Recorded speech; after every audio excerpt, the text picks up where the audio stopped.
কবরের ভিতর থেকে সে সূর্যকে লাল দেখতে পাইয়া ফেরেশতাদেরকে ডাক দিয়া বলবে, তোমরা সরো, আমাকে নামাজ পড়ার সুযোগ দাও, আমার আসরের নামাজ কাজা হয়ে যাইতেছে, আমাকে একটু নামাজ পড়ার সুযোগ দাও, এরপরে তোমাদের কথাগুলো শুনবো। কেন এসেছো, কি জন্য এসেছো আমি পরে শুনবো, আগে আমাকে নামাজ পড়ার সুযোগ দাও। ফেরেশতারা তখন ডাক দিয়া বলবে, আল্লাহর বান্দা, এটা আলমে বরজখ, আলমে বরজখে নামাজ নাই, আলমে বরজখে নামাজ পড়তে হয় না। নামাজ যা পড়ার তুমি দুনিয়াতে পড়েছ, কবর জগতে আর কোন নামাজ নাই। এখানে হয় তুমি নামাজের ফল ভোগ করবা, আর যদি বেনামাজি হও বেনামাজির আযাব ভোগ করবা। এই জায়গায় ফল ভোগ করার জায়গা, এই জায়গা নামাজ পড়ার জায়গা নয়। একটু কথা শুনো, একটু কথা শুনো। নবী বলেন, সে দেখুন ফেরেশতাদের কথা কোনোভাবেই শুনতে চাইবে না রে যুবক। ডাক দিয়া বলবে, দাউনি ফাউসাল্লি। ফেরেশতাদেরকে ধাক্কা দিয়ে সে নামাজে দাঁড়ায় যাবে, অজুর পানি খুঁজবে। অজুর পানি খোঁজার জন্য সে কবরে ডানে বামে তাকাবে। দুনিয়াতে যেইভাবে নামাজ পড়ার জন্য সে অজুর পানি খুঁজতো, এইভাবে কবরও সে ডানে বামে তাকাবে। ফেরেশতাদেরকে দেখে ধাক্কা দিয়া নামাজে দাঁড়ায় যাবে, তায়াম্মুম কইরে নামাজে দাঁড়ায় যাবে। ফেরেশতারা তখন বলবে, মালিক, কার কাছে তুমি পাঠাইছো? কোনো কথাই আমাদের শুনে না, আমরা কি বলবো তাও জানতে চায় না, শুধু নামাজ আর নামাজ বলে, শুধু নামাজ আর নামাজ বলে।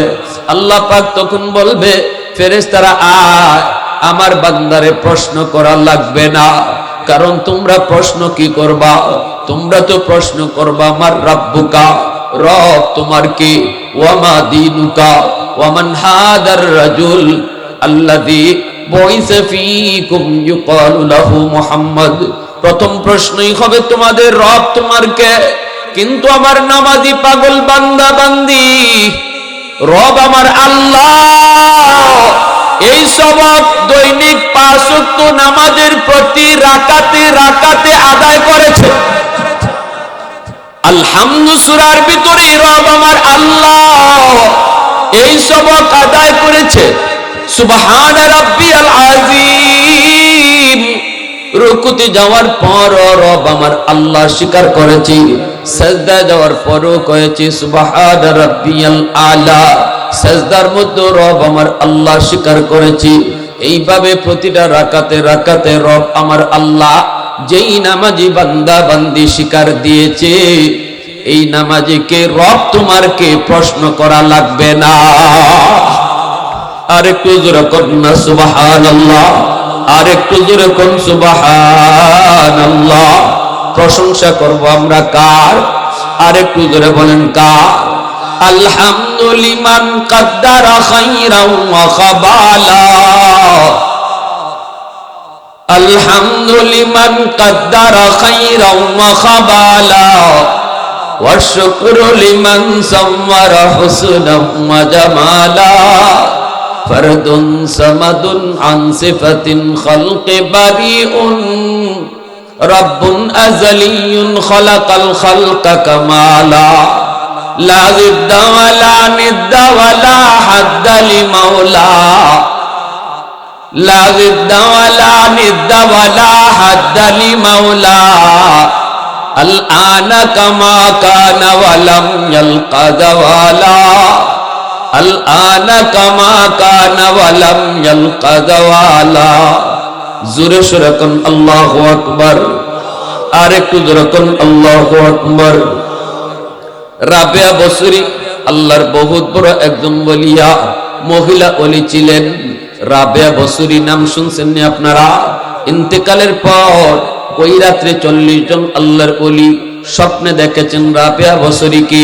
প্রশ্ন করেছেন, ওগো আল্লাহর ওলি, কবরে আপনার সাথে কেমন আচরণ করা হয়েছে?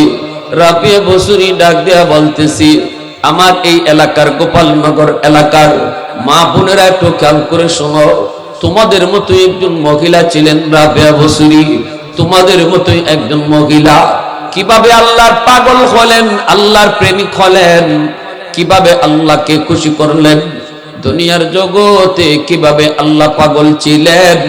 ইন্তেকালের পর ওনাকে যখন প্রশ্ন করা হয় স্বপ্ন যুগে কেমন আচরণ হয়েছে কবরে আপনার সাথে, রাবিয়া বসরি বলেন ফেরেশতা আসলেন আয়েশা আমাকে জিজ্ঞেস করে মার রাব্বুকা, রব তোমার কি? আমি ফেরেশতাদেরকে প্রশ্ন করলাম তোমরা কোথায় থেকে আইছো, কোত্থেকে তোমরা আইছো? ফেরেশতারা কয় আমরা আসমান থেকে এসেছি, আল্লাহর পক্ষ থেকে আমরা এসেছি। রাবিয়া বসরি তখন কয় এত দূর থেকে তোমরা আসলা, আমার কবরে ঢুকছো কেমনে? কবরে ঢুকছো কেমনে? উপরে খাটি নিচে মাটি, ডানে মাটি বামে মাটি, ঢুকছো কেমন করে, ঢুকছো কেমন করে? ফেরেশতারা কয় মালিক কার কাছে পাঠাইছো? প্রশ্ন আমরা করবো নাকি আমরা আরো প্রশ্ন নিবো? উল্টা হয়ে যেতেছে না বিষয়টা। আমাদেরকে পাঠাইছো প্রশ্ন করার জন্য, কিন্তু এখন দেখা যায় আমাদেরকে আরো প্রশ্নের সম্মুখীন হতে হয়। এইবার ফেরেশতারা কয় আমরা আল্লাহর কাছ থেকে এসেছি। কত দূর থেকে এসেছ? কয় 500 মাইল। একটা আসমান থেকে আর একটা আসমানের দূরত্ব 500 মাইল। এত দূর থেকে তোমরা কি ঢুকছো কেমনে? কয় আল্লাহ যেভাবে চাইছে এইভাবে ঢুকছি। এত দূর থেকে তোমরা আসছো, আমার কবরে আসছো, তোমাদের রবকে আগে বলো। ফেরেশতারা প্রশ্ন করছিল রব তোমার কে? কিন্তু রাবিয়া বসরি কয় তোমাদের রবকে আগে জবাব দাও। কে পাঠাইছে? রব পাঠাইছে। রাবিয়া বসরি কয় রব কেডা কও? এই ধরনের মহিলা যদি গোপালনগর হইতো, প্রতিটা মহিলার গর্ভ থেকে আব্দুল কাদের জিলানী বের হইত, মঈনুদ্দিন চিশতি আসতো। মা বোনেরা, ওলি আল্লাহদের ফ্যাক্টরি। এই ফ্যাক্টরি যদি ঠিক হয়ে যাইত তখন আর দেশে সন্ত্রাসী চাঁদাবাজ জন্ম নিত না, আল্লাহর ওলি বের হতো। এই জিনিসটা যদি খালি আমাদের মা বোনরা বুঝতো যে আমরা নবীদের মা, আমরা ওলিদের মা। পাত্র যদি ভালো হয় জিনিসও বের হয় ভালো, ঠিক কিনা? পাত্রের আসর জিনিসের উপর পড়ে কি পড়ে না? পড়ে। একটা ঘটনা বলি, আমি এক জায়গায় গেলাম মমিসিং বয়ানে, আমাকে চা দিল, চা খায়া দেখি চা ঝাল লাগে। আপনাদের বগুড়ার চা কি ঝাল? আমার কথা বুঝেন তো, বগুড়ার চা কি ঝাল লাগে? হয় আমাদের মতো ডায়াবেটিস রোগী হইলে, জানি না স্যারেরও ডায়াবেটিস আছে কিনা, নাই, ডায়াবেটিস রোগী হইলে তিতাও না মিঠাও না, কালি পানি সাদা গরম পানি। কিন্তু যদি ডায়াবেটিস রোগী না হয় তাহলে চিনি দিবে, চা একটু মিষ্টি লাগবে, ঠিক কিনা? কিন্তু আমি দেখি চা ঝাল লাগে। তখন আমি জিজ্ঞেস করলাম ভাই ঘটনা কি, আপনাদের চা ঝাল লাগে কেন? চার মধ্যে কি চিনির বদলা মরিচের গুঁড়া দিচ্ছেন নাকি? চাতে তো চাতে সবাই স্বাভাবিকভাবে চিনি দেয়, আপনারা কি মরিচের গুঁড়া দিলেন? কয় কেন হুজুর? না আমরা তো চা চিনি দিয়েই খাই, মরিচের গুঁড়া দিয়ে খাই না। আমি বললাম তাহলে ঝাল হয় কেন? তখন ওরা মুখে দিল, মুখে দিয়ে দেখে ঠিকই ঝাল লাগে। এখন তদন্ত শুরু হয়েছে চা ঝাল লাগে কেন। তদন্ত করতে গিয়ে দেখা যায় চা যে পাতিলে জাল দেওয়া হয়েছে এই পাতিলটা হলো তরকারির পাতিল। কিসের পাতিল? তরকারির পাতিলে চা ঢাল দেওয়ার কারণে চার মধ্যে তরকারির ঝাল চলে আসছে। তাহলে বোঝা গেল পাত্র যেমন এর জিনিসও হয় তেমন। পাত্রের মধ্যে যে জিনিস রাখা হয় এই জিনিসের মধ্যে পাত্রর আসর পড়ে। ঠিক তেমনি মার পেটটা একটা পাত্র, এই পাত্র যদি ভালো হয় তাহলে সন্তানও ভালো হবে। পাত্রের আসর সন্তানের উপর অবশ্যই পড়বে। এজন্যই মুহাক্কিকগণ বলেন মা পেটের সন্তান নিয়ে যদি বেশি বেশি টক খায় এই সন্তান বড় হওয়ার পরে টক প্রিয় হয়। মা সন্তান পেটে নিয়ে যদি বেশি বেশি মিষ্টি খায় এই সন্তান জন্ম নেওয়ার পরে মিষ্টি বেশি খায়। মা সন্তান পেটে নিয়ে যদি বেশি বেশি ঘুমায় সন্তান বড় হওয়ার পরে অলস হয়। মা সন্তান পেটে নিয়ে যদি টুকটাক কাজ কাম করে সন্তান বড় হয়ে কর্মঠ হয়। মা সন্তান পেটে নিয়ে যদি বেশি বেশি গান শুনে এই সন্তান বড় হইয়া গানের মাস্টার হয়। মা সন্তান পেটে নিয়ে যদি বেশি বেশি কোরআন পড়ে এই সন্তান বড় হইয়া হাফেজে কোরআন হয়। এটা অভিজ্ঞরা অভিজ্ঞতার আলোকে বলেছেন। পাত্রে আসর আসেনি না নাই? হ্যাঁ, এজন্য আমার ভাইরা, যে মা বেপরদায় চলবে এই সন্তান কোনোদিন ভালো হবে না। মা যদি পর্দায় থাকে সন্তান মেধাবী হবে, দিনদার হবে, আল্লাহ ওয়ালা হবে। আমি গাছ লাগাইলাম নারিকেল গাছ, কিন্তু ফল আশা করি কাঁঠাল হবে। কাঁঠাল গাছ লাগাই যদি নারিকেল আশা করি হবে, গাছ যেমন ফল তেমন, ঠিক কিনা? আমার ভাইয়েরা বন্ধুরা, যুবক রাবিয়া বসরি তিনি তখন বলতেছেন, তোমাদের রবকে একটু বলো। ফেরেশতারা কয় মালিক, ও মালিক, কি জবাব দিব? আল্লাহ পাক কয় আমার বান্দির জবাব দাও। সুবহানাল্লাহ ধরে কর। ফেরেশতারা কয় আমাদের মালিক হলেন রব আল্লাহ। রাবিয়া বসরি তখন বলেন, এত দূর থেকে আপনারা আসলেন, 500 মাইল দূর থেকে আসলেন, এত দূরের পথ পাড়ি দিয়া আইসা আপনারা আপনাদের রবকে মনে আসেনি না? রবের নাম ভুলে গেছেন? ফেরেশতারা কয় না, আমরা আমাদের রবের নাম ভুলি নাই, রবের নাম ভুলতে পারিও না। রাবিয়া বসরি কয় 500 মাইল দূর থেকে আইসে যদি রবের নাম ভুলতে না পারো, আমি রাবেয়া মাত্র 3.5 হাত মাটির নিচে আইছি। যেই রাবেয়া দুনিয়ার জগতে একটা মুহূর্ত আমার রবকে ভুলি নাই, যেই রাবেয়ার প্রতিটা দেহ, প্রতিটা পশমের গুড়ায় গুড়ায় আমার রবের ইশক আর ভালোবাসা, যেই আল্লাহ পাকের ভালোবাসার কারণে দিলের ভিতরে স্বামীর ভালোবাসা আমি রাবেয়া লুকাইতে পারি নাই। কত বিয়ের প্রস্তাব আসলো, বিয়ের প্রস্তাবে আমি রাজি হই নাই। কেন রাজি হই নাই? কারণ ছিল একটাই, স্বামীর ভালোবাসা আমি বসাই মুকুন জায়গায়। আমার দিলের ভিতরে এতটুকু জায়গা তো নাই যেই জায়গাতে আমি আমার স্বামীর ভালোবাসা ঢুকাবো, এতটুকু জায়গাও খালি নাই। পুরা দিল জুড়ে আমার রবের ভালোবাসা দিল জুড়ে বসা। ওই রবকে আমি মাত্র 3.5 হাত মাটির নিচে আইসা ভুলে গেছি। এটা ভাবছো তোমরা কেমন করে? একটু জোরে কোন সুবহানাল্লাহ, আর একটু জোরে কোন সুবহানাল্লাহ। এজন্য বলি যুবক, হয় কবর তোমার জন্য জান্নাতের বাগান, নতুবা জাহান্নামের কুণ্ড। যখনই তুমি হিসাবটা দিয়া দিবা, নামাজি পাগল হবা, তখনই আল্লাহ পাক রব্বুল আলামিন বলবি, ফেরেশতারা রে, আর আমার নামাজি বান্দাকে প্রশ্ন করা লাগবে না, তার কবরটারে তোমরা জান্নাতের দিকে একটা গেট দিয়া দাও। জান্নাতের সুখ শান্তি যেন কবরে শুয়ে শুয়ে পাইতে থাকি। আমার বান্দা বান্দির কবরের ভিতরে তোমরা জান্নাতি বিছানা বিছায়া দাও, তারে জান্নাতি পোশাক তোমরা পরায় দাও। তার ছেলে মেয়ে, তার সন্তান তারে কাপড় পরাইছে, কাফনের কাপড় বড় কম দামি। আমার জান্নাতি বান্দা গায়ে কম দামি কাপড় থাকবে না, জান্নাতি কাপড় তোমরা পরায় দাও। নিচে তার মাটি, জান্নাতি বান্দার নিচে মাটি থাকতে পারে না, জান্নাতি বিছানা তার নিচে বিছায় দাও। যেরকম সুবহানাল্লাহ। আর জান্নাতের দিকে একটা সুরুম করে দাও, যেই জান্নাতের সুখ শান্তি কবরে শুয়া শুয়া কিয়ামত পর্যন্ত সে পাইবে।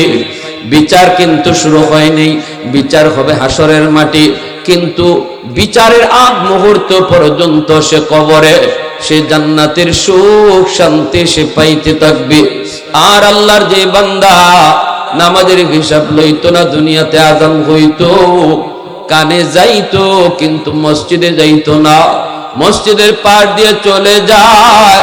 কত যুবক দেখে তার চোখের সামনে তার বন্ধু মসজিদে যায় ঢুকতেছে, চোখের সামনে প্রতিবেশী মসজিদে যায় ঢুকতেছে, এরপর সে মসজিদে ঢুকলো না, আযান শুনলো এরপরও ঢুকলো না। দৈনিক 5 বার মুয়াজ্জিন তারে ডাকলো। আল্লাহ কয় বান্দা মুয়াজ্জিন তোরে ডাকে না, ডাকি তো আমি আল্লাহ। মুয়াজ্জিন শুধু তার কণ্ঠটা ব্যবহার করে, মূলত ডাকটা ছিল আমি আল্লাহ। দুনিয়াতে যদি আমার ডাকে তোমরা সাড়া দাও, পরকালের ময়দানে আমি আল্লাহ তোমাদের ডাকে জবাব দিব। দুনিয়াতে যারা আল্লাহ ডাকে জবাব দেয় নাই, পরকালে আল্লাহ তার ডাকে জবাব দিবেন। কোটি কোটি বছর আল্লাহকে ডাকবে, চোখের পানির বদলে রক্ত বের হবে, এরপর মালিক তার ডাকে জবাব দিবেন না, আর শুধু বলবেন বান্দা দুনিয়াতে তুমি যদি আমার ডাকে জবাব দিতা, আজ আমি আল্লাহ তোমার ডাকে জবাব দিতাম। ভাইরা বন্ধুরা, এইবার ভাইরা, যেই মানুষটা বেনামাজি কবরে দেওয়ার পর যখনই প্রশ্ন করবে মার রাব্বুকা, তখনই কইবা হা হা লা আদ্রি। ওমা দিনুকা, তোমার দিন কি? বলবে হা হা লা আদ্রি, আমি কিছু জানি না, আমি কিছু জানি না, আমি কিছু জানি না। তখনই আল্লাহ বলবে এ আমার পাপিষ্ঠ বান্দা, এর জাহান্নামের পোশাক তোমরা পরায় দাও, জাহান্নামের বিছানা নিচে বিছায় দাও, জাহান্নাম থেকে একটা সুরুং তার কবরে করে দাও, যেন কিয়ামতের আগ পর্যন্ত কবরে শুয়া শুয়া জাহান্নামের শাস্তি সে ভোগ করে। এই শাস্তিটা কিন্তু ফাও শাস্তি, এটা হলো হাজতি শাস্তি।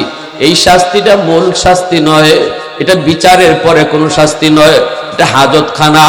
কিয়ামতের আগ পর্যন্ত বেনামাজি পাপিষ্ঠ নাফরমান কবরের ভিতরে সে হাজতখানার ভিতরে থাকবে, আর জাহান্নামের শাস্তি সে ভোগ করবে। এটা তার মূল শাস্তি না, এটা মূল শাস্তির বাহিরে শাস্তি। এজন্যই বনু তামিম গোত্রের একজন যুবক, মদিনা শরীফের একটা গোত্র, এই গোত্রের একটা যুবক আল্লাহর নবীর সামনে এসে কাঁদতে শুরু করলো। কান্না করে আর বলতেছে, নবী গো, আমি বড় পেরেশান হয়ে আপনার দরবারে এসেছি, আমি বড় পেরেশান হয়ে আপনার দরবারে এসেছি। রাতের বেলা আমার ঘুম আসে না, আমি শুধু কান্না করি, বিছানা ভিজিয়ে দেই, বালিশ বিছায়া দেই, আমার পেরেশানি। নবী বলতেছে, যুবক কান্না তুমি কেন করো, একটু বলো, পেরেশানিটা তোমার কি, একটু শোনাও। এই কথা বলতেই যুবক বলতেছে, নবী গো, আজ আমার মা আমার বাবা কবরে শুয়ে রয়েছেন, আজ আমার মা আমার বাবা কবরে শায়িত। কিন্তু যেদিন তারা দুনিয়ায় ছিলেন আমি অভাবী ছিলাম, আমি টাকা পয়সার সন্ধান পাই নাই, ব্যবসা বাণিজ্যে আমার সফলতা আসে নাই, চাকুরি বাকরিও তখন পাই নাই, এজন্য মাকে ভালো একটা শাড়ি কিনে দিতে পারি নাই, বাবারে ভালো একটা লুঙ্গি কিনে দিতে পারি নাই। ওগো নবীজি, কত দেখেছি, কত রাত মা না খায়া ঘুমায় রইছেন, আমাকে খাওয়াইছেন কিন্তু মা না খায়া ঘুমায় রইছেন। কত দেখেছি ঈদের দিনে বাবা নিজে সিরা লুঙ্গি পরছেন, আমাকে কোন রকম নতুন কাপড় কিনে দিছেন, আমি সব দেখেছি গো নবী, কিন্তু কিছুই করতে পারি নাই। আজ আমার মা আমার বাবা চিকিৎসার অভাবে আজকে কবরে চলে গেলেন, ভালো একটা চিকিৎসা বাপ মার করাইতে পারি নাই। আমার মনের ভিতরে কত কষ্ট, মনের ভিতরে কত যন্ত্রণা, কত জ্বালা। আল্লাহ আমাকে এখন অনেক পয়সার মালিক বানাইছে, আল্লাহ আমার অনেক টাকার সম্পদ দিছে, কিন্তু আমার মা দুনিয়ায় নাই, বাবা দুনিয়াতে নাই। আজ যদি আমি মার সেবা করতে চাইতাম, যেভাবে খুশি ওইভাবে মার সেবা করতে পারতাম, বাবার জন্য আমি যা কিনতে মন চায় কিনতে পারতাম, বাবার ভালো লুঙ্গি মারে ভালো শাড়ি কিনে দিতে পারতাম, ভালো চিকিৎসা বাপ মারে করাইতে পারতাম, কিন্তু এই সুযোগ আল্লাহ আমাকে আর দেয় নেই। বাপ মা তো কবরে শায়িত, এখন আমি এই পয়সা দিয়ে কি করব? লক্ষ লক্ষ কোটি কোটি টাকার মালিক আমি, টাকা দিয়া বালিশ বানাইতে পারি, টাকা দিয়া আমি বিছানা বানাইতে পারি, কিন্তু নবী গো আপনার কাছে আমার প্রশ্ন হলো, এই টাকা দিয়া এখন আমি কি করব? কার সেবা করব? নবী গো আপনার কাছে জানতে চাই, আমার কবরে শায়িত বাপ মার জন্য এখনো আমার সেবা করার, তাদের খেদমত করার কোনো সুযোগ বাকি আসেনি। আমি কি আমার বাপ মার সেবা করতে পারবো? কোন সুযোগ বা কোন পথ আসেনি? একটু বলেন। আমি কিন্তু রাতে মার কথা বাবার কথা ইয়াদ হলে ঘুমাইতে পারি না গো নবী, একটু আমাকে বলেন। জানি না আমার মা কবরে কোন হালে, জানি না আমার বাবা কবরে কোন হালে। কবর কি তাদের জন্য জান্নাতের বাগান হলো নাকি জাহান্নামের কুণ্ড হলো জানি না। ওগো নবীজি, আমি জানতে চাই আমার জন্য করণীয় কি, আমি এখন কি করব? আল্লাহর নবী বলেন, যুবক, 5টা আমল যদি তুমি করো, তোমার বাপ মা কবরে শুয়ে শুয়ে তোমার খেদমত পাইতে থাকবে। 1 নম্বরে নবী বলেন আসসালাতু লাহুমা। 1 নম্বরে নবী বলেন আসসালাতু লাহুমা। আপনার আরবি বলতে হবে না, আপনি শুধু আমাকে বাংলা শোনায় দিবেন। নবী বলেন 1 নম্বর হলো বাপ মার জন্য তুমি বেশি বেশি দোয়া করো। 1 নম্বর হলো দোয়া করা। কি দোয়া? নবী বলেন দোয়া আল্লাহ কোরআনে শিখাইছেন, রাব্বির হামহুমা কামা রাব্বায়ানি সগীরা। এই দোয়াটা কম বেশি আমরা সবাই পারি, ঠিক কি না? আল্লাহ বলে, বান্দা তুমি তোমার মার জন্য বাবার জন্য দোয়া করবা, আমি আল্লাহর কাছে দোয়া চাইবা। কেমনে তুমি দোয়া করবা? আমি আল্লাহর দোয়া শিখাই দিই। তুমি আমার কাছে দোয়া করতেছ, দোয়া করার সময় বলো রব্বির হামহুমা। আমার সাথে সবাই একবার বলেন রব্বির হামহুমা কামা রব্বায়ানি সগীরা। আল্লাহ তুমি আমার আব্বা আম্মার উপরে রহম করো। এই দোয়ার অর্থটা বলতেছি, অর্থটা, দোয়ার অর্থ কেউ যদি আরবি না পারেন বাংলায় বললেও হবে। আল্লাহ তুমি আমার মা বাবার উপরে রহম করো, যেইভাবে আমার মা আমার বাবা শিশুকালে আমার উপরে রহম করছেন। শিশুকালে যেইভাবে নিজেরা না খাওয়াইছেন, নিজেরা না ঘুমায়া আমারে ঘুম পাড়াইছেন, নিজেরা নতুন কাপড় না পইরা আমাকে নতুন কাপড় কিনে দিছেন, নিজেরা ভালোটা না খাইয়া আমারে খাওয়াইছেন। এতটা যত্ন যেই মা যেই বাবা শিশুকালে আমার উপরে নিছেন, আল্লাহ তুমি কবরে আমার আব্বা আম্মার সাথে এই রকম আচরণ কইরো। সুবহানাল্লাহ, জোরে কর। আল্লাহ কই, বান্দা শিশুকালে তোমার মা তোমার বাবা কি পরিমাণ মায়া তোমাকে করছে তুমি হয়তো ভুলে গেছো, বড় হইয়া তুমি হয়তো ওই কথা ভুলে গেছো, কিন্তু আমি আল্লাহ ভুলি নাই, আমাকে ভুলি নাই, আমি ভুলি নাই। এখনো আমি আল্লাহর নজরে আছি। কত রাত তোমার মা তোমার মাথার পাশে দাঁড়ায়া দাঁড়ায়া সারাটা রাত তোমারে পাহারা দিছি। কতদিন বাবা তোমাকে নিয়ে ডাক্তারের কাছে দৌড়াইছে, আমি আল্লাহর সব মনে আছে। এজন্য বান্দারে যখনই দোয়া করবে শিশুকালের কথাটা আমি আল্লাহর ইয়াদ করায় দিস, আমি আল্লাহর ইয়াদ করায় দিও। আল্লাহ যদি দোয়া শিখায় দেয় তাহলে বোঝা গেল আল্লাহর শেখানো দোয়া পড়লে আল্লাহ কবুল করবে, এর ভিতরে সন্দেহ নাই, সন্দেহ নেই। কি করছে বাপ মা শিশুকালে? একটা বাস্তব ঘটনা আমি আপনাদেরকে শোনাই। কুমিল্লা শহরের নাম শুনছেননি? তখনকার সময়ে কুমিল্লা যাওয়ার জন্য কোনো ব্রিজ হয় নাই, 2টা ফেরি পার হওয়া লাগতো। 2 ফেরি পার হইয়া কুমিল্লা যাইতে হতো, অনেক সময় লাগতো।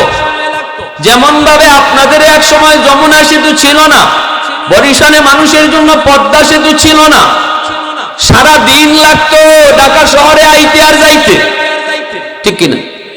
ওই রকম কুমিল্লাতে যাইতে গেল সারা দিন সারা রাত লাগতো কুমিল্লা যাইতে। এই কুমিল্লা শহরের একটা বাস্তব ঘটনা শুনাই রে যুবক, দিলটা একটু নরম করে কথাগুলি শোনো।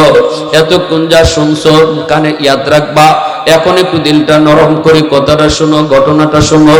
একটা বাস্তব ঘটনা আমি শুনাইতেছি। ঘটনাটা হলো কুমিল্লা শহরে একজন রিকশাওয়ালা বাবা, এই রিকশাওয়ালা বাবা রিকশা চালায় চালায় তার একমাত্র সন্তানকে লেখাপড়া করায়, সন্তানটারে লেখাপড়া করায়। কত বাবা দরিদ্র রিকশা চালায়, ভ্যান চালায়, কত বাবা কৃষক, কৃষি খেতে কাম করে, মানুষের বাড়িতে কাম করে, এরপরও নিজের সন্তানটারে কষ্ট করে লেখাপড়া করায়। অনেক বড় স্বপ্ন নিয়া সন্তান আমার বড় হবে, সন্তান আমার অফিসার হবে, কত আশা কত স্বপ্ন নিয়ে বাপ মা সন্তানকে কষ্ট করে করে লেখাপড়া করে। এই রকম ভাবে একজন রিকশাওয়ালা বাবা কষ্ট করে করে ছেলেটারে পড়ালেখা করাইলো। এই ছেলেটা প্রাইমারি পাস করলো, ছেলেটা ছিল বড় মেধাবী, হাই স্কুলে গেল, হাই স্কুলে লেখাপড়া শেষ করলো, মেট্রিক পরীক্ষাও ভালোভাবে রেজাল্ট পাইলো। এরপরই চলে গেল ঢাকা ইউনিভার্সিটিতে, কুমিল্লা কলেজে লেখাপড়া কইরা ইউনিভার্সিটিতে ভর্তি হওয়ার জন্য ঢাকায় চলে আসলো। ঢাকা ইউনিভার্সিটিতে ভর্তি হলো, মেধাবী ছাত্র। অল্প দিনের ভিতরেই তার রেজাল্ট ভালো হলো এবং চাকরিও কম দিনে পেয়ে গেল, ভালো একটা অফিসার হলো, অফিসের হেড বস, অফিসের হেড স্যার হয়ে গেল। এইদিকে সুন্দরী একটা নারীর প্রেমে পড়লো। এই প্রেমে পইরা সে আস্তে আস্তে মার কথা ভুলে গেল, বাবার কথা ভুলে গেল। ঢাকার রং বেরং দেখা ঢাকার বড় লোকের এই রকম ভাবে বড় লোকের সাথে চইলা গরিব মার কথা বাবার কথা ভুলে যায়। বছর চলে যায়, মাকে দেখতে সে বাড়িতে আসে না, বাবাকে দেখতে বাড়িতে আসে না। যেই মা সন্তানকে নিয়ে বাপ মার এত স্বপ্ন, এই সন্তান মাকে ভুলে গেল, বাবাকে ভুলে গেল। আমরাও সমাজে এমন বহু সন্তান দেখি নালায়েক, যেই সন্তান শহরে যাইয়া শহরের পরিবেশে তাইকা গ্রামের অভাবে বাপ মার কথা ভুলে যায়। বাপ মা কষ্ট করে করে গ্রামে দিন কাটায়, রাত কাটায়, আর সন্তান শহরে বউ নিয়া বাসা বাড়িতে থাকে। প্রতিটা জেলায় প্রতিটা থানায় এমন সন্তান একজন দুইজন খুঁজলে পাওয়া যাবে। এই ছেলে এমনই হয়ে গেল। এইদিকে মার দিল মার মন মা তো বুঝে না। মানুষদেরকে জিজ্ঞেস করি, ভাইরে তোমরা ঢাকা থেকে আইছো, আমার সন্তান রে তোমরা দেখছনি? মানুষেরা কয় হ দেখছি, অমুক জায়গায় অমুক অফিসে দেখছো আমার সন্তানটা কেমন? বলে ভালো, অনেক সুন্দর হইছে, অনেক মোটা তাজা হইছে। মা এতটুকু শুই না মনকে সান্ত্বনা দেয়, এরপর সন্তানের জন্য বদুয়া দেয় না। সন্তান যে ঈদের চান যায় তবুও মারে দেখতে আসে না, তবুও সে মা বদুয়া দেয় না। সুন্দরী বৌনিয়া গুলশানে তাকে বড় বাসা নিয়া এইভাবে দিন চলছে। একদিন মা তার স্বামীরে ডাক দিয়া বলতেছে, স্বামী গো, সন্তান মা ভুললেও মা কোনোদিন সন্তান বলতে পারে না। আমি তো 10 মাস 10 দিন পেটে বোঝা নিছি, আমি কেমন করে সন্তানকে ভুলবো?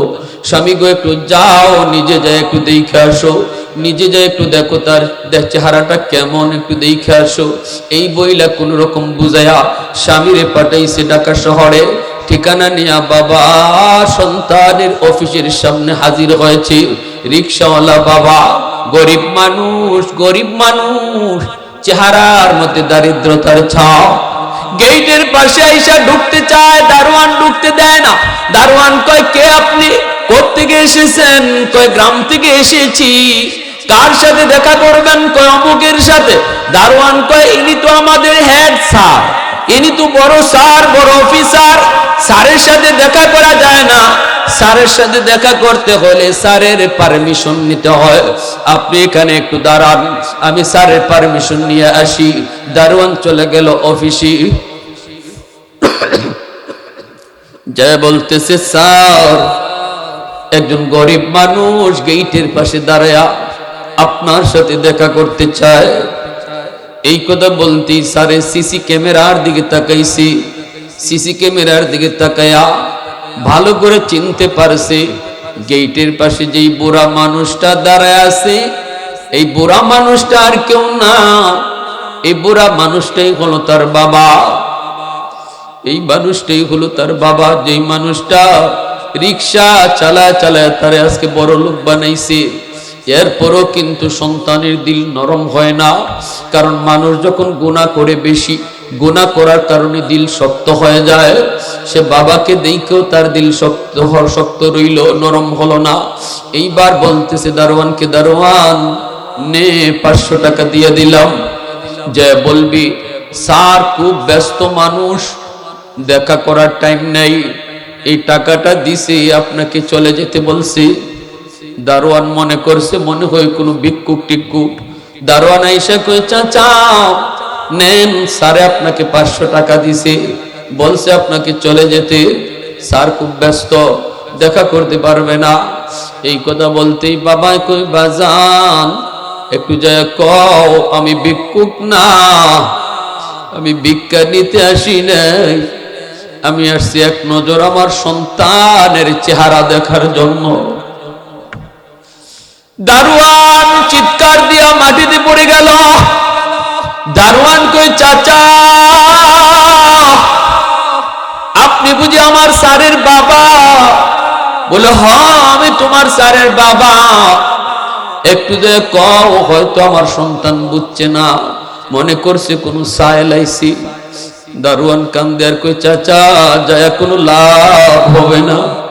আমার চাচা, চাচা গো সারে সিসি ক্যামেরায় আপনারে দেখছে এবং চিনছে, আপনারে চিনেও সে 500 টাকা দিছে আর বলছে তার টাইম নাই। এই কথা বলতেই বাবা আল্লাহ কয়া চিৎকার দিয়া বাবা মাটিতে বসে গেছি। বাবার চোখ থেকে দর দর করে পানি পড়ে। এইবার বাবা কান্দে আর কই, বাজান রে এই টাকাটা ফেরত দিয়ে দিও। কই আমি টাকা নিতে আসি না, আমি তার বাসায় একদিন রাত্রে থাকতেও আসি নাই, আমি অভাবে পইরো আসি নাই। আল্লাহ আমাকে যেই হালে রাখছে বড় ভালো রাখছে, আমি সাহায্যের জন্য হাত বাড়াই নাই। ঠিক আছে বাবা টাকাটা ফেরত দিয়ে দিও। এই বইলা বাবা দুঃখ নিয়ে বাড়িতে চলে যায়। এইদিকে মা অপেক্ষায়, স্বামী আসবে, স্বামীর কাছ থেকে সন্তানের খবর পা নিবে। দূর থেকে স্বামীর দেখা মা দৌড়ায় আইসা স্বামীর বুকে জড়ায় কয়, স্বামী গো একটু কও না আমার সন্তানরে কেমন দেখে আসছে। বাবার চোখ থেকে পানি পড়ে, বাবা জবাব দেয় না, জবাব দেয় না, বারবার কইতেছে কও না স্বামী কও, কেমন দেখে আসছো কও। তখন এইবার লোকটাই জবাব খুলছে, কই বিবি গো, ও বিবি তোমার সন্তান মস্ত বড় অফিসার, আমার সাথে দেখা করার টাইম তার নাই, আমাকে ফিরায় দিছে, টাকা দিছে, আমি টাকাটা আনি নাই। এই কথা বলতে মা দপাস দিয়ে মাটিতে পড়ে গেছে। তখনও মাই কয়, আল্লাহ আমার সন্তান বুঝে না, আল্লাহ তুমি আমার সন্তানের উপরে নারাজ হইও না, আল্লাহ তুমি আমার সন্তানের উপরে আযাব গজব দিও না, আল্লাহ আমার সন্তানরে তুমি সঠিক বুঝটা দান কইরো। এই বইলা স্বামী স্ত্রী দুজন বাড়িতে চলে আসলো। আইসেই মা বিছানায় পড়া গেছে, বিছানায় পড়া গেছে মা আর বিছানা থেকে উঠতে পারে না। কত শিশুকালের কত চিন্তা, কত স্বপ্ন, কত স্মৃতি মার চোখে ভাসে। এইদিকে ভাইরা বন্ধুরা, ওই যুবক গুলশান যেই পাশায় থাকে, এই বাসার পাশেই হলো গুলশান আজাদ মসজিদ। এই গুলশান আজাদ মসজিদে এখনো জুম্মার নামাজ পড়ান যাত্রাবাড়ির হযরত মাওলানা মাহমুদুল হাসান দামাত বারকাতুহুম। এই যুগের বড় ওলি, আল্লাহ পাকের বহুত বড় বুজুর্গ, এই মাহমুদুল হাসান দামাত বারকাতুহুম আল্লাহর ওলি জুম্মার নামাজ পড়াইতেছেন রমজান মাস। এই রমজান মাসে জুম্মার নামাজ পড়াবেন মাহমুদুল হাসান দামাত বারকাতুহুম। যুবক জুম্মার দিন মসজিদে যেয়ে ঢুকছে, ওই অবস্থায় আল্লাহর ওলি জুম্মার মিম্বরে বসে তিনি খুতবা দিচ্ছেন, বয়ান করতেছেন। একই তো রমজান মাস, আবার জুম্মার দিন, মানুষের দিলগুলা নরম থাকে। আল্লাহর ওলি ওই দিন বয়ান করতেছেন বাপ মার হক নিয়া, মা বাবার বিষয় নিয়ে আলোচনা করতেছেন। আল্লাহর ওলির ভাঙ্গা ভাঙ্গা কথাগুলি ওই যুবকের কলিজার মধ্যে তীরের মতো লাগতেছে। আল্লাহর ওলির ভাঙ্গা ভাঙ্গা কথাগুলি যুবকের কলিজার মধ্যে তীরের মতো যা লাগে। যুবক টের পায়া গেল ভুল ভাঙলো, কারণ বাপ মা তো বদয়া দেয় নাই, বাপ মা তবু আল্লাহর কাছে দোয়া করতেছে, আল্লাহর কাছে বাপ মার দোয়া কবুল হয়ে গেছে। আল্লাহু আকবার জোরে খান। কারণ তিন ব্যক্তির দোয়া বদ্দুয়া আল্লাহর কাছে সরাসরি কবুল হয়ে যায়। সালাসাতুন দাওয়াতুন মুস্তাজাবাতুন লা শাক্কা ফীহ, দাওয়াতুল মাজলুম, দাওয়াতুল মুসাফির ওয়া দাওয়াতুল ওয়ালিদ আলা ওয়ালাদিহি। তিন ব্যক্তির দোয়া বদ্দুয়া আল্লাহর দরবারে সরাসরি কবুল। এক ব্যক্তি হলো মুসাফিরের দোয়া বদ্দুয়া, দ্বিতীয় হলো মজলুমের দোয়া বদ্দুয়া, তিন নম্বর হলো বাপ মার দোয়া বদ্দুয়া। এই তিন ব্যক্তির দোয়া বদ্দুয়া আল্লাহর কাছে সরাসরি কবুল হয়ে যায়। দোয়া করলেও কবুল হয়, বদ্দুয়া দিলেও কবুল হয়। একজন হলো মজলুম, দুর্বল মানুষের উপরে জুলুম যদি কেউ করে, আমার ক্ষমতা আছে এই জন্য তার উপরে আমি ক্ষমতা দেখাইলাম। এই দুর্বল মানুষটা বিচার কারো কাছে দেয় না, কারণ দুনিয়ার বিচার সে পাবে না। সবলের পক্ষে সবাই কথা কয়, দুর্বলের পক্ষে কেউ কথা কয় না। এই দুর্বল মানুষটা যদি চোখের পানি ছাইরা আল্লাহর কাছে আহ কয়, আহ কয়, মায়ার নবী কয় এই মামলা দুনিয়ার আদালত বাদ দিয়া আল্লাহর আদালতের ফাইলে জমা হয়ে যায়। এজন্য দুর্বলের আহ আল্লাহর আরশে যায় পৌঁছে। সাবধান, দুর্বলের উপরে জুলুম করবা না। এটা দুনিয়ার মামলা থাকবে না, আল্লাহর আদালতে মামলা চলে যায়। আরেক দল হলো মুসাফির। মুসাফিরের সাথে কেউ বদদুয়া নিও না, মুসাফিরের সাথে বেয়াদবি করবা না। মুসাফির যদি মনে কষ্ট পায়, এই কষ্টটাও আল্লাহর আরশে যায় পৌঁছে যায়। তিন নম্বরে নবী কয় বাপ মার দোয়া বদদুয়া। এই বাপ মার দোয়া কবুল হয়ে গেছে। যুবক জুম্মার নামাজ পড়ে, জুম্মার নামাজ পড়া সেজদায় যায় যুবক কাঁদতেছি, হাউমাউ করে কান্দে আর কই আমি এত বড় ভুল করেছি, আমি এত বড় ভুল করেছি, না জানি আমার আল্লাহ মাফ করবে কিনা।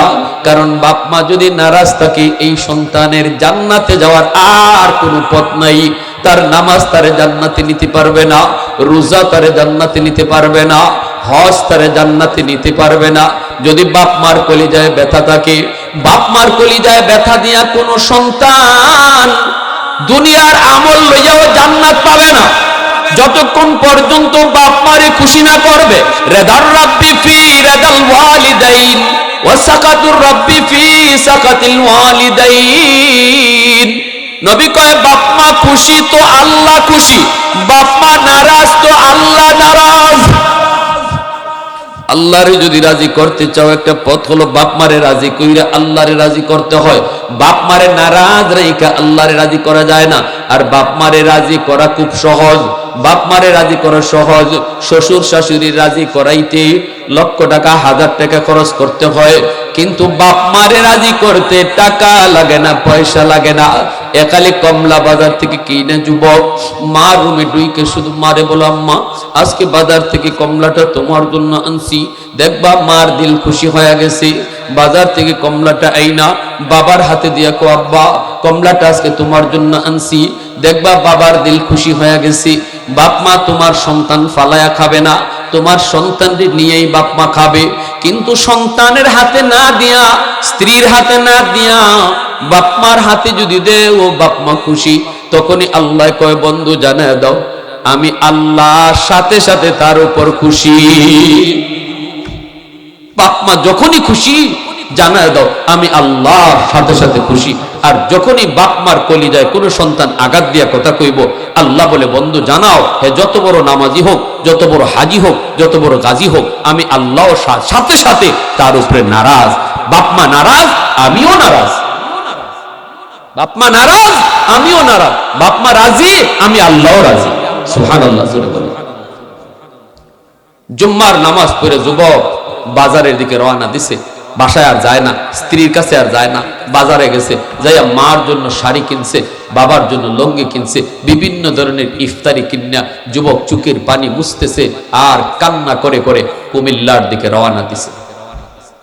বাবার কাছে যে মাপ চাবি, মার কাছে যে মাপ চাবি, নইলে আল্লাহর কাছে ধরা। দুনিয়াতে শান্তি পাবে না। এক নম্বর শাস্তি আসবে দুনিয়াতে, আল্লাহ তার হায়াতের বরকত কেড়ে নিবে। যদি বাপ মা নারাজ থাকে দুনিয়াতে এক নম্বর শাস্তি, আল্লাহ হায়াতের বরকত কেড়ে নিবে। হায়াতের ভিতরে সে সফলতা পাবে না, বরকত নাই। ঠাডা পড়বে তো মাথা পড়বে, অ্যাক্সিডেন্ট হওয়ার কথা, অন্যজন আঘাত পাবে, পাওয়ার কথা অন্যজন পাবে। হে যদি বাপ মার বদ্ধ থাকে, বাপ মার বদ্ধ থাকলে বিপদ হওয়ার কথা না, বিপদ আগে আসবে। আর যদি বাপ মা রাজি থাকে, বিপদ তার উপরে আসার কথা। আল্লাহ বাপ মার দোয়ার কারণে বিপদ দূর করে দিবে। সুবহানাল্লাহ। যেরকম যেই সন্তানের পিছনে বাপ মার দোয়া আছে, এই সন্তানের উপরে বিপদ আসলেও আল্লাহ বিপদ দূর করে দেয়। রিজিক কম আসার কথা, বাপ মার দোয়া থাকলে আল্লাহ রিজিক বাড়ায় দেয়। ব্যবসায় উন্নতি দেয়, দোকানে বরকত দেয়, চাকরিতে প্রমোশন দেয়, লেখাপড়ায় আল্লাহ পাক ভালো রেজাল্ট করায় দেয়। যদি বাপ মা দোয়া থাকে পড়া ফলাফল তার ভালো হয়। আর বাপ মার বদদোয়া থাকলে দুনিয়ার হায়াতের বরকত আল্লাহ কেড়ে নেই। এজন্য ভাইয়েরা, বন্ধুরা, যুবক, এরকম মার কাছে বাবার কাছে দোয়া চাওয়ার জন্য, বাপ মার কাছে মাপ চাওয়ার জন্য রওনা দেয়। যাইতে যাইতে দুইটা ফেরি পার হইতে হইতে অনেক দেরি হয়ে গেল। ফেরি পার হইতে হইতে মনোযোগ আছে সবার? সবার আছে মনোযোগ? পিছনে ভাইরা, দুইটা ফেরি পার হইতে হইতে অনেক রাত হয়ে গেল। তারাবির নামাজ পড়া শেষ। কুমিল্লা শহরে যায় পৌঁছলো, যাবে গ্রামে, কিন্তু গ্রামে কেমন করে যায়? রিক্সা তো নাই, গাড়ি নাই, যাবে কেমন করে? চতুর্দিকে যুবক রিক্সা খুঁজে, রিক্সা খুঁজতেছি।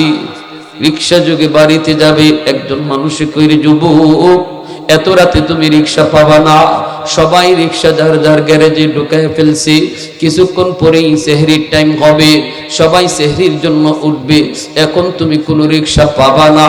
যুবক কান্দে আর কয়, আমাকে আমার রিক্সা পাওয়াই লাগবে, আমি তো বাড়ি যাওয়াই লাগবে। জানি না আমার মা দুনিয়াতে এখনো বেঁচে আসেনি না নাই। আমি এত বড় পাপিষ্ঠ, আমি এত বড় নাফরমান, জানি না আমার মার কলিজায় কেমন ব্যথা। আমি কি করলাম, কি ভুল করলাম? যুবক এই বইলা কান্দে আর চতুর্দিকে ঘুরে। একজন মানুষে কই, যুবক, কাউকে পাবা না, তবে একজন বুড়া মানুষ রিক্সা চালায়, সারা জীবন বর্ষে রিক্সা চালায়। এখন রিক্সা চালায় চালায় গোজা হয়ে গেছে, বাঁকা হয়ে গেছে।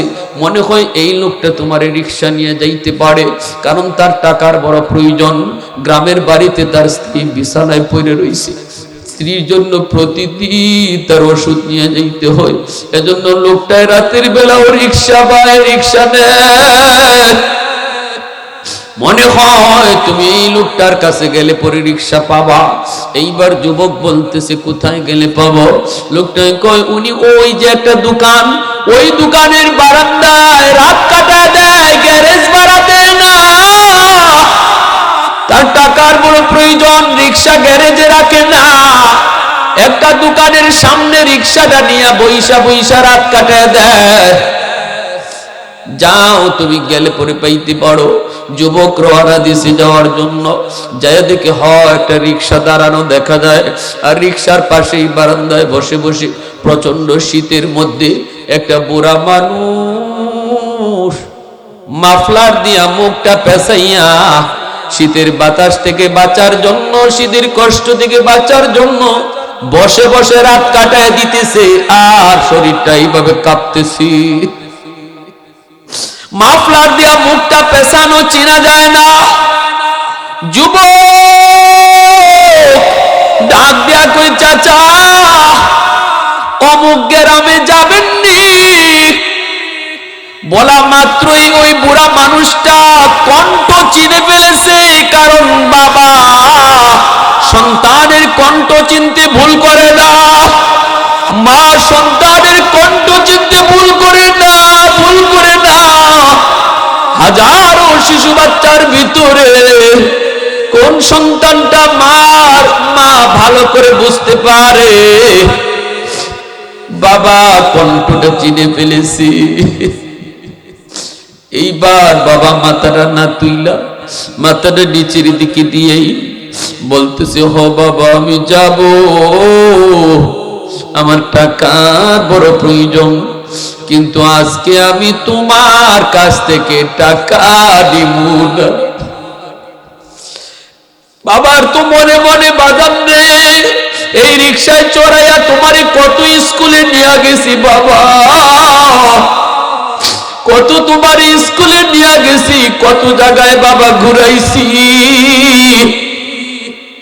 কোনদিন তো বাবা কোনো ভাড়া চাই নাই, ভাড়া নেইও নাই, আজও বাবা কোনো ভাড়া নিব না।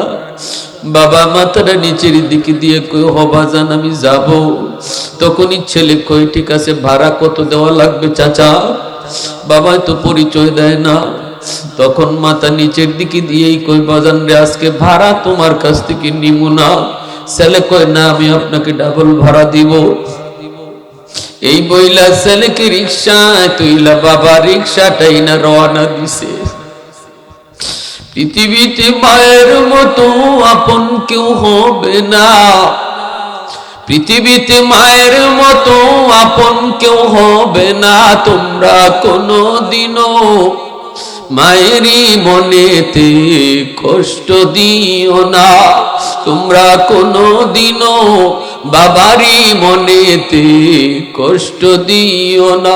পৃথিবীতে মায়ের মতো আপন কেউ হবে না, পৃথিবীতে বাবার মতো আপন কেউ হবে না। তোমরা কোনদিনও মায়েরই মনেতে কষ্ট দিও না, তোমরা কোনদিনও বাবারই মনেতে কষ্ট দিও না।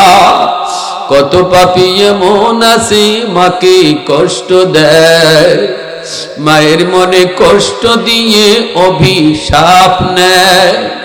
মায়ের মনে কষ্ট দিলে খোদা যে সহে না, বাবার মনে কষ্ট দিলে খোদা যে সহে না। তোমরা কোনদিনও মায়েরই মনেতে কষ্ট দিও না, তোমরা কোনদিনও বাবারই মনেতে কষ্ট দিও না। পৃথিবীতে মায়ের মতো আপন কেউ হবে না, পৃথিবীতে বাবার মতো আপন কেউ হবে না। তোমরা কোনদিনও মায়েরই মনেতে কষ্ট দিও না। ছেলে বারবার কয় আমি আপনাকে ডাবল ভাড়া দিব। এরপরে বাবা ছেলেকে রিক্সায় নিয়ে টানতে শুরু করলো। যাইতেছে ছেলে তো তখনও কান্দে, বাবা রিক্সা টানতেছে যাইতেছে। আর বাবা বলতেছে বাবা এই গ্রামে তুমি কেন যাবা? তখন ছেলে কই চাচা যান এই গ্রাম হলো আমার গ্রাম। কও কি তুমি তোমারে কোনোদিন তো দেখি নেই। তখন ছেলে কয় আমি শহরে থাকি, এই গ্রামে আমার মা থাকেন বাবা থাকেন, আমি বহুত বড় অপরাধী, আমি আমার মা বাবার বড় কষ্ট দিছি, জানি না আমার কপালে আল্লাহ কি রাখছে কি রাখছে। আমি আমার মার কাছে মাপ চাইতে যাইতেছি, বাবার কাছে মাপ চাইতে যাইতেছি, সাথে সাথে বাবা রিক্সাটা আটকায়া মাফলাটা সরাইয়া খুশিতে বাবাকে বাজান রে এই রিক্সাওয়ালাই দেখো চিনা তোমার বাবা কিনা। ছেলে দৌড় দিয়ে গিয়ে বাবার পা জড়ায়া ধরছে, কাঁদতেছে, বাবার পা জড়ায় আব্বা আমি ভুল করে ফেলেছি, আব্বা আমাকে মাফ করো।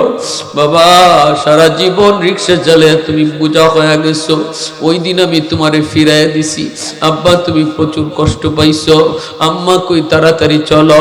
বাপ মা তো এমন মানুষ, সন্তান যত অপরাধ করুক না কেন, সন্তান যদি বাপ মার কাছে মাফ চায় সাথে সাথে বাপ মার দিল নরম হয়ে যায়, এত দিল নরম হয়ে যায়।